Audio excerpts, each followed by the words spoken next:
مصدر المقسم وهو العالم، وأما القاسم فهو الجائر.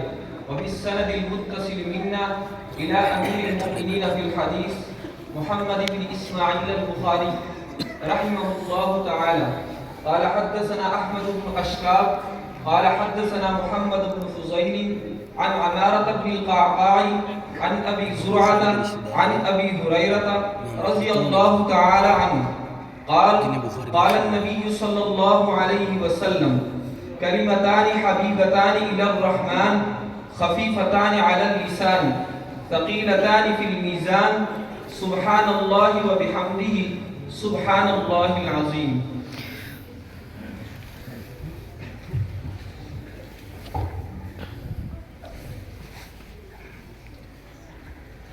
الحمد لله نحمده ونستعينه ونستغفره ونؤمن به ونتوكل عليه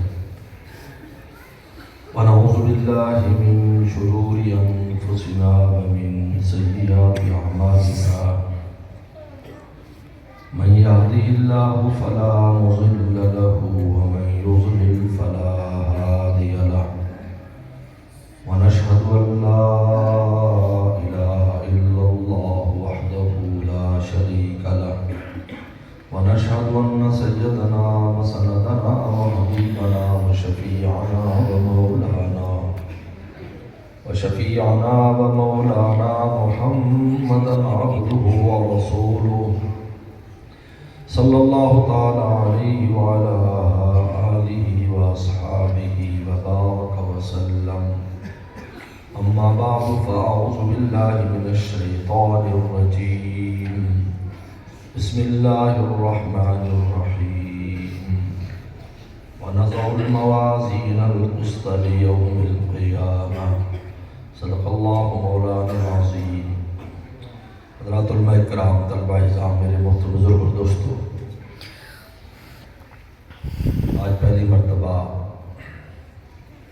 جامعہ حسین ابن علی میں حضرت مولانا عبدالستار صاحب نیازی داد برکاتہ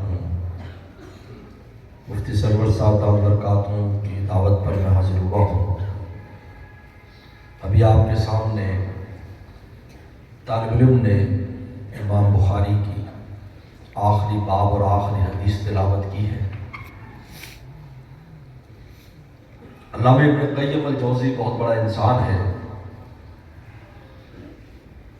علامہ ابن تیمیہ کے شاگرد ہیں. وہ لکھتے ہیں کہ ہر زمانے کے علماء، حفاظ اور قراء یہ پیغمبر اسلام کے معجزات میں سے، اس لیے کہ آپ نے تو فرمایا تھا نحن امت امیہ، ہم پڑھی لکھی امت نہیں ہے. لا نکتب ولا نحسب، نہ لکھ سکتے ہیں نہ حساب کر سکتے ہیں.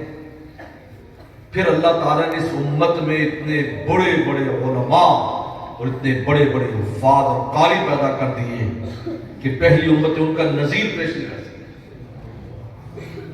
جنہوں نے علوم کے دریا بہا دیے اور خود پیغمبر اسلام اولین اور آخرین کے علوم کے خود جامع. اور قرآن مجید ایک ایسی کتاب جس کی ایک وصف مہیمن، یعنی آدم صلی اللہ علیہ وسلم سے لے کر عیسیٰ صلی اللہ علیہ وسلم تک جتنی بھی کتابیں اور صحیفے آئے ان تمام کے علوم کو قرآن مجید نے اپنے اندر سمو لیا. اور پیغمبر السلام کی زبان مبارک سے وہ علوم نکلے کہ جن کے سمندر میں ڈوب کر قیامت تک غوطہ خور موتی نکالتے رہیں گے، لیکن موتی ختم نہیں بن. انہیں میں سے کہ امام بخاری رحمۃ اللہ علیہ بھی ہیں جنہوں نے یہ کتاب لکھی، مختصر کتاب لکھی ہے، بڑی کتاب 6 لاکھ حدیثوں میں سے یہ مختصر ایک حدیث کی کتاب لکھی ہے. میں کہا کرتا ہوں یہ گلدستہ ہے حدیث کا، یہ گلشن نہیں ہے. گلشن اس میں سما نہیں سکتا، یہ گلدستہ ہے. امام بخاری کو 6 لاکھ حدیثیں یاد تھیں، یہاں وہ 4000 حدیثیں لائے ہیں. اقرار ختم کریں تو 4000 حدیثوں کا گلدستہ پیش کیا ہے. چنانچہ امام مسلم نے آئے وہ بھی ایک گلدستہ لائے، امام ترمذی آئے وہ بھی ایک گلدستہ لائے. ابن ماجہ آئے وہ بھی ایک گلدستہ لائے، امام نسائی آئے وہ بھی ایک گلدستہ لائے، امام طحاوی، یہ گلدستے امت کے سامنے رکھے کہ دیکھو یہ گلدستے ہیں، یہ تمہیں گلشن کا پتہ دیں گے۔ اگر تجھے کسی موضوع کی حدیث سے پیار ہے اور اس حدیث کی تحقیقات چاہیے تو گلشن موجود ہیں، جاؤ امام بن حنبل کی کتاب 35,000 حدیثوں پر مشتمل ہے، اس کو جا کر دیکھو۔ مصنف عبدالرزاق کو جا کر دیکھو جو 25-30 ہزار حدیثوں پر مشتمل ہے۔ مصنف ابن ابی شیبہ جا کر دیکھو، پیغمبر السلام کی لاکھوں میں جو حدیثیں بکھری ہیں کہ یہ گلدستے ان کی نمائندگی کرتے ہیں۔ پورا گلشن سے بند نہیں، اس نے امام ابن حجر اسقلانی بہت بڑا انسان ہے، بہت بڑا شارح ہے، بخاری کا وہ لکھتا ہے، امام بخاری کا اپنے مقدمہ، اس کا مقدمہ بڑا مشہور ہے، اس مقدمے میں امام بخاری کا قول لاتا ہے مستوعبت صحیحا، میں ساری صحیح حدیثیں یہاں اکٹھی نہیں کی اس لیے کہ وہ پھر لوگ پڑھ نہ سکتے، میں مختصار کے ساتھ لایا ہوں تاکہ امت اس کو پڑھ سکے اور اس سے فائدہ اٹھا سکے۔ لیکن ایسا نہیں ہے کہ ساری رسول اللہ کی حدیثیں اس میں ہیں، نہیں، یہ ایک نمائندگی کر رہا ہے، اس لیے اس کا نام بھی مختصر رکھا، الجامع المسند الصحیح المختصر۔ نام دیکھیں، نام میں بتا رہے ہیں الجامع الصحیح المسند المختصر من احادیث صلی اللہ علیہ وسلم، کہ یہ رسول اللہ کے حدیثوں میں سے اختصار کر کے میں نے امت کے سامنے، اور پھر اللہ نے اس کو ایسی قبولیت بخشی کہ یہ امام بخاری رحمۃ اللہ علیہ کب لکھ رہے ہیں؟ امام بخاری رحمۃ اللہ علیہ کی عمر جب 23 سال تھی، 194 میں امام بخاری پیدا ہوئے، 94 ہجری، 194 ہجری پیدا ہوئے، 23 سال کی عمر میں امام بخاری نے بخاری شریف لکھی، 39 سال میں 16 سال میں مکمل کی، 30 صدی ہجری شروع ہو گئی تھی اور آج 15 صدی ہجری ہے، 1200-1300 سال ہو گئے امام بخاری کی کتاب پڑھائی جاتی ہے۔ اس وقت تک دستار فضیلت ان طالب علموں کو نہیں ملتی جب تک کہ بخاری شریف کا مکمل نہ کرے، یہ قبولیت کا نام ہے۔ میرے شیخ حضرت مولانا شاہ حکیم محمد اختر صاحب رحمۃ اللہ علیہ فرمایا کرتے تھے، جب میں طالب علم تھا بنوری ٹاؤن میں، تو ہمیں اکثر تاکید کرتے تھے ہم طالب علموں کو، دیکھو قابلیت کے ساتھ قبولیت بھی چاہیے، قابل بھی ہو اور پھر قبول بھی ہو جائے تو پھر وہ تو دنیا سے چلا جائے گا لیکن اس کا کام قیامت تک باقی ہے۔ کیوں؟ اس لیے حضرت ابراہیم صلی اللہ علیہ وسلم نے کیا دعا کی تھی؟ وَاجْعَلْ لِي لِسَانَ صِدْقٍ فِي الْآخِرِينَ، اے اللہ میرے لیے سچی زبان پچھلوں میں رکھنا، تو نے مجھے خلیل تو بنا لیا، وَاتَّخَذَ اللَّهُ إِبْرَاهِيمَ خَلِيلًا، اب خلیل میں سے ایک خلیل تو فانی ہے، اس کو تو دنیا سے جانا ہے، دوسرا خلیل باقی اللہ تعالیٰ کی ذات، زیادہ دیکھ میں تو چلا جاؤں گا لیکن میرا تذکرہ اللہ آپ نے باقی رکھنا ہے کیونکہ آپ نے باقی رہنا ہے۔ آج درود ابراہیمی نہ پڑھے نماز مکمل نہیں ہوتی، آخر عید میں ابراہیم السلام کا تذکرہ موجود ہے۔ یہ ہے جب اللہ کسی کو قبول کر لیتے ہیں تو وہ بندہ تو چلا جاتا ہے لیکن اللہ تو موجود ہے، وہ اس کے کام کو قیامت تک کے لیے باقی رکھتے ہیں۔ امام بخاری رحمۃ اللہ علیہ نے یہ کتاب لکھی، کن کیفیات کے ساتھ لکھی، کس آہ و فغان درد کے ساتھ لکھی کہ اللہ تعالیٰ نے اس کو شرف میں قبول بخشا۔ اور یہ امام بخاری نے آخری بات جو باندھا ہے وزن اعمال، اے لوگوں اعمال کا وزن ہوگا۔ آج ہماری جو زندگی ہے، دیکھیں علمی مباحث تو ماشاءاللہ استاد کرتے رہتے ہیں، میری کوشش ہوتی ہے وہ بات کریں جو ہر آدمی کے لیے ہدایت کا ذریعہ بنے۔ آج ہماری جو زندگی ہے وہ ایسی گزر رہی ہے جس طرح میں اور آپ گھاس کاٹتے ہیں، یہ پٹھے کٹنے ہیں، پٹھے جب پٹھے کاٹتا ہے نا داتری سے، وہ یہ نہیں دیکھتا کہ اس کے اندر کیا کٹ رہا ہے، وہ کاٹتا چلا جاتا ہے، کاٹتا چلا جاتا ہے، ڈھیر لگا دیتا ہے، اچھے بھی گئے برے بھی گئے۔ آج ہماری زندگی ایسی ہے، ہم کہیں بریک لگا کر یہی نہیں سوچتے کہ میں جو کر رہا ہوں کل کو میں نے اس کو رب کا حساب بھی دینا۔ ہر آدمی سوچتا ہے میں بھی شامل اس میں. ایک روٹین ہے، صبح اٹھتے ہیں فجر میں، شام کر دیتے ہیں، پھر صبح ہو جاتی ہے. کسی قدم پر ایک اللہ والے تھے مکہ شریف میں، تو چل رہے تھے تو رک جاتے تھے پھر چلتے تھے. حضرت کیا بات ہے، آپ حرم جا رہے ہو بار بار رکتے ہیں؟ کہ میں سوچتا ہوں کہ یہ جو میں قدم اٹھا رہا ہوں یہ اللہ کے لیے ہے یا غیر اللہ کے لیے؟ ہر قدم پر سوچتا ہوں یہ قدم جو میں نے اٹھایا ہے یہ اللہ کے لیے اٹھایا ہے یا غیر اللہ کے لیے اٹھایا ہے، تاکہ ایسا نہ ہو کہ قیامت کے دن میرے نامہ اعمال میں ایسے عمل نہ نکلے جو غیر اللہ کے لیے ہو. اس سے بچنے کے لیے میں ہر قدم پر سوچتا ہوں کہ تیرا یہ کام، تیری اٹھنے والی نگاہ، تیری منہ سے نکلنے والا کلمہ، تیرے کان میں آنے والی بات، تیرے ہاتھ سے انجام پانے والا فعل، تیرے جسم سے دل کی سوچیں، دماغ کی سوچیں، یہ اللہ کے لیے ہے یا غیر اللہ کے لیے ہے. اس لیے کہ جو غیر اللہ کے لیے ہوں گی وہ وبال بن جائے گا، وہ توحید کے خلاف ہے. اور جو اللہ کے لیے ہوگی تو پھر ایک کھجور بھی اللہ کے راستے میں دی ہوگی، اللہ اس کو بھی احد پہاڑ جتنا کر کے انسان کے نام اعمال میں شامل کرنا. امام بخاری وزن اعمال پر ختم کیا ہے کہ دیکھو اے انسانوں، یہ آخری عمل ہونے والا ہے. کائنات ختم ہو جائے گی، اللہ کے سامنے پیش ہوں گے. 50,000 سال کا دن ہوگا.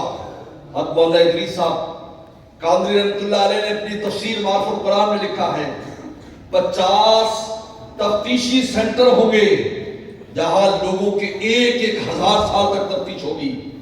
اور جب اللہ کے سامنے آئیں گے تو عصر سے مغرب کے وقت میں سب کا حساب کتاب کر کے فریق فی الجنہ فریق فی السعیر، ایک جماعت کو جنت میں بھیج دیں گے اور ایک جماعت کو دوزخ میں بھیج دیں گے. امام بخاری فرما رہے ہیں باب قول اللہ تعالیٰ وَنَزَلُ الْمَوَازِينَ الْقِسْطَ لِيَوْمِ الْقِيَامَةِ، ہم انصاف کے تول لگائیں گے. یہ آخری عمل ہوگا، بس اس کے بعد ختم. جنتی جنت میں چلے جائیں گے، دوسری دوزخ میں چلے جائیں گے. کلمے والا ہوگا اگر وہ دوزخ میں جائے گا اپنی بدعملی سے، پھر بعد میں سفارشیں شروع ہوں گی. جنتی جنت میں چلے جائیں گے، جن کا نیکیوں کا پردہ چھپ جائے گا ان کو جنت میں بھیج دیا جائے گا. یہ آخری عمل ہے. امام بخاری پر لا کر اپنی کتاب کو پورا کرا گیا. اور امام بخاری نے انما الاعمال بالنیات اور باب الوحی سے شروع کیا ہے. اے لوگو، اگر چاہتے ہو اپنے اعمال میں وزن پیدا کرنا، سب سے پہلے تو یہ دیکھو اللہ رسول سے یہ بات منسوب ہے یا نہیں. اگر اللہ رسول سے منسوب ہے تو پھر تو وہ کچھ کام دے گا، ورنہ نہیں. کتنا بڑا ملک ہے. اس لیے ہمارے والد صاحب مولانا نیاز احمد صاحب خدنی، تھوڑا سا تعارف کراؤں، اللہ والوں کے تذکرے سے رحمت نازل ہوتی ہے. ہمارے والد صاحب نے اسی علم دین کو سیکھنے کے لیے چین سے پیدل سفر کیا تھا. برف کے اوپر کیٹو پہاڑ پر 2 مہینے برف کا سفر کر کے ہمارے والد رحمۃ اللہ علیہ کشمیر آئے تھے. اور کشمیر سے پھر دارالعلوم دیوبند آئے، وہاں 10 سال رہے. 10 سال پڑھنے کے بعد ان کے استاد ان کو بہاول نگر لے آئے. اس طرح بہاول نگری ہو گئے. ہمارے آباء و اجداد آج بھی چین میں موجود ہے. لیکن کس لیے آئے؟ جب ان کو پوچھتا مولانا آپ نے کوئی جائیداد نہیں بنائی، آپ 1944 سے بہاول نگر میں، تو فرمایا کرتے تھے میں اس کے لیے گھر سے نہیں نکلا، میں تو علم دین کے لیے، اشاعت دین کے لیے نکلا ہوں. اور میں اپنے اولاد سے بھی چاہتا ہوں یہ دنیا دار نہ بنے، یہ دین والے بنے، جو علماء بنے، دین کی خدمت والے بنے. پوری زندگی اس پر لگاتے اور فرماتے تھے میں نے بہاول نگر میں 50 سال صرف اخلاص کی بنیاد پر گزارے ہیں. ہر کام اس لیے کیا ہے کہ میرا رب راضی ہو جائے اور مجھے کس چیز کی پرواہ نہیں. وہ فرمایا کرتے تھے امام بخاری باب الوحی لائے، باب میں نے دروازہ، حالانکہ کتاب الایمان ہر جگہ کتاب ہے لیکن یہاں باب ہے. فرمایا اس میں راز ہے. امام باب سے امام بخاری دروازے مراد لے رہے ہیں کہ دیکھو وحی کے دروازے سے داخل ہو جاؤ، پھر جو تمہیں وہاں سے نماز ملے، جو تمہیں روزہ ملے، جو تمہیں نیکیاں ملے، جو تمہیں تسبیح ملے، جو تمہیں اذکار ملے، جو تمہیں وہاں سے چیزیں ملے، دیکھ لینا، ان کو لازم پکڑ لینا۔ اگر وحی کے دروازے سے داخل ہو کر کوئی عمل نہیں کرو گے، وہ کتنا بڑا عمل کیوں نہ ہو، اللہ فرماتے ہیں فَلَا نُقِيمُ لَهُمْ يَوْمَ الْقِيَامَةِ وَزْنًا، ایسے بڑے بڑے اعمال ہوں گے لیکن قیامت کے دن ان کا کوئی وزن نہیں ہوگا، اس لیے کہ اللہ رسول کی تائید اس کو حاصل نہیں۔ اور انما الاعمال بالنیات لائے، نیت اچھی کرو، ہر کام میں سوچو کیوں کر رہا ہوں، میں جلسے میں کیوں جا رہا ہوں، میں نے بھی سوچا میں کیوں جا رہا ہوں، میری واہ ہو جائے، میرے نعرے لگ جائیں، مولانا صاحب پر میرا احسان ہو جائے، نہیں اللہ تو راضی ہو جا، میں اس کے لیے سفر کر کے جو جا رہا ہوں اس سردی میں دھند میں، تو تجھے راضی کرنے کے لیے میں سفر کر رہا ہوں اور کوئی غرض نہیں۔ امام بخاری بتانا چاہتے ہیں جب تک آپ کے عمل میں اخلاص نہیں ہوگا آپ کے اعمال کا کوئی وزن نہیں نکلے گا۔ ہمارے استاد نے ہمیں قصہ سنایا، اور میں کہتے ایک محدث تھے، حدیث شریف لکھ رہے تھے، جب انہوں نے حدیث قلم دوات میں ڈالی اور لائے لکھنے کے لیے، ایک مکھی آ کر بیٹھ گئی، وہ چوسنے لگی، تو انہیں ہاتھ روک لیا، تھوڑی دیر ہاتھ روک کے رکھا، ہاتھ روکنے کے بعد مکھی اڑ گئی تو حدیث لکھ لی، وفات ہو گئی، کسی نے خواب میں دیکھا، حضرت کیا ہوا کہ اللہ کے دربار میں پیش، اللہ تعالیٰ نے فرمایا مولوی صاحب آپ کا ایک عمل ایسا ہے جس میں سوائے میری ذات کے کوئی نہیں ہے، کہ تو نے مکھی کے لیے جو ہاتھ روکا تھا یہ سوچ کر کہ اللہ کی مخلوق ہے، پیاسی ہے، پانی پی لی، کہ میں آسمانوں سے تجھے دیکھ رہا تھا، میں نے اسی وقت ہی تیری بخشش کا فیصلہ کر دیا۔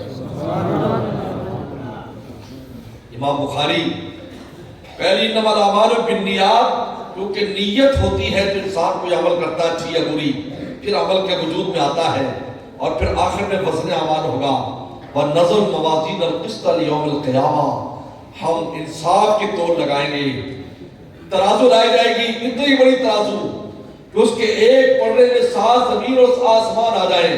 کہتے جب یہ ترازو ظاہر کی جائے گی تو فرشتے پوچھیں گے من تزن بھی، یا اللہ، اے اللہ اس کے ذریعے کس کو تو تولے گا، اور میں منشے تو من خلقی، جس کو چاہوں مخلوق میں اس کا وزن کروں گا، تو فرشتے سجدے میں گر پڑیں گے، ماں بدراک حق کا عبادتی کا، اللہ ہم تیری عبادت کا حق ادا نہیں کر سکے، ہمیں معاف کر دے، ہم بھی اگر آج اپنا وزن تلوانا چاہیں اپنے اعمال کا، ہم بھی اس کے میزان کو نہیں بھر سکتے۔ اس لیے داؤد علیہ السلام نے جب اس میزان کو دیکھا تھا اللہ سے مطالبہ کر کے کہ مجھے میزان دکھائیے، اور میزان دیکھا اور اللہ نے دکھایا آسمانوں کے یہ درمیان سے پردے ہٹ گئے، داؤد علیہ السلام نے دیکھا تو بے ہوش ہو گئے، تو اللہ تعالیٰ نے پوچھا داؤد کیا ہوا، اللہ کون اس کو بھرے گا، کون اس کو بھر سکتا ہے؟ اللہ نے فرمایا داؤد جب میں بندے سے راضی ہو جاتا ہوں، ایک کھجور میرے رستے میں دی ہو، اس ایک کھجور سے میں اس کے نیکی کو پڑھنے کو بھر دوں گا، لیکن شرط یہ ہے کہ وہ مجھے راضی کرنے کے لیے ہو اور میں اس سے خوش ہو جاؤں، تو پھر چھوٹے سے عمل کو اتنا بڑا کر دوں گا، میزان بھر جائے گا۔ اولا بھی لا الہ الا اللہ، فرمایا داؤد لا الہ الا اللہ جو اخلاص سے کہا ہوگا میں اس کے ساتھ اس میزان کے پڑھنے کو بھر دوں گا۔ میرے دوستو، امام بخاری آخر میں باب لا کر یہ بتا رہے ہیں کہ دیکھو اعمال کا وزن ہونا ہے، اس سے ان لوگوں پر بھی رد کر رہے ہیں جو وزن کے قائل نہیں، کہتا اللہ کو تو علم ہے، اللہ کو تو علم ہے، لیکن اللہ انصاف کو ظاہر کرے گا۔ اللہ کو علم تھا کون جنت میں اور کون دوزخ میں جانے والا، وہی ڈائریکٹ بھیج دیتے ہیں، نہیں دنیا میں جاؤ جنتیوں ثابت کر کے دکھاؤ تم جنتی ہو، تاکہ کوئی اعتراض نہ کرے اللہ کی ذات پر۔ اظہار عدل کے لیے میزان لگائے گا، ورنہ اللہ کو تو علم ہے۔ آپ نے کتنی حدیثیں سنی، اللہ پوچھتے فرشتوں سے بتاؤ میرے بندے کیا کر رہے تھے، بتاؤ اللہ تعالیٰ کو اس کا علم ہے یا نہیں؟ علم ہے نا کہ کیا کر رہے، پھر پوچھتے ہیں بھئی بندے کیا کر رہے تھے جب تم عصر کی نماز میں گئے؟ اللہ ہم گئے تو نمازیں پڑھ رہے تھے، جب آئے تو تب بھی نمازیں پڑھ رہے تھے۔ یہی فجر میں سوال ہوتا ہے، جب گئے تو نمازیں پڑھ رہے تھے، جب آئے تو نمازیں پڑھ رہے تھے، حالانکہ اللہ تعالیٰ کو علم ہے، لیکن اللہ تعالیٰ ایسا کوئی کام نہیں کرتے جس میں کوئی اللہ کی ذات پر سوال اٹھائے۔ اسے اللہ اظہار عدل کے لیے میزان لگائیں گے، ورنہ اللہ تعالیٰ کو تو علم ہے اس نے کون سی نیکی کی ہے۔ اللہ تعالیٰ کے سامنے سے کوئی چیز چھپی نہیں، اظہار عدل کے لیے، اتمام حجت کے لیے اس میزان کو لگایا جائے گا۔ جبریل صلی اللہ علیہ وسلم آئیں گے اور وہ صاحب میزان ہوں گے، تول لگائے جائیں گے۔ اب تول کن کا لگے گا؟ کن کا اعمال تولے جائیں گے؟ فرمایا کہ انبیاء صلی اللہ علیہ وسلم اور فرشتوں کے اعمال نہیں تولے جائیں گے، انبیاء صلی اللہ علیہ وسلم کے نہ فرشتوں کے۔ اس امت کے 70,000 انسان ایسے ہیں جن کے اعمال تولے نہیں جائیں گے۔ حدیث شریف میں آتا ہے میری امت کے 70,000 انسان وہ بغیر حساب کتاب کی جنت میں جائیں۔ ہاں تو کاشت ابن محصن رضی اللہ عنہ کھڑے ہو گئے، اللہ کے نبی دعا کیجئے، میں ان میں سو جا، فرمایا تو ہو گیا، تو ہو گیا۔ اور اس کافر کا کے اعمال بھی نہیں تولے جائیں گے جس کے پاس کفر ہی کفر ہے، کبھی کوئی نیکی نہیں کی، وہ سیدھا جہنم میں بھیج دے گا۔ اب دو طبقے رہ گئے، بلکہ 3 طبقے رہ گئے۔ متقین جن کی نیکیاں زیادہ ہیں، کبیرہ کبھی نہیں کیا، صغیرہ ہو جاتے ہیں۔ نمبر 2 مخلطین، ہم لوگ نیکیاں بھی ہیں برائیاں بھی ہیں۔ نمبر 3 وہ کفار جنہوں نے کوئی نیکی کی ہے، والدین کی خدمت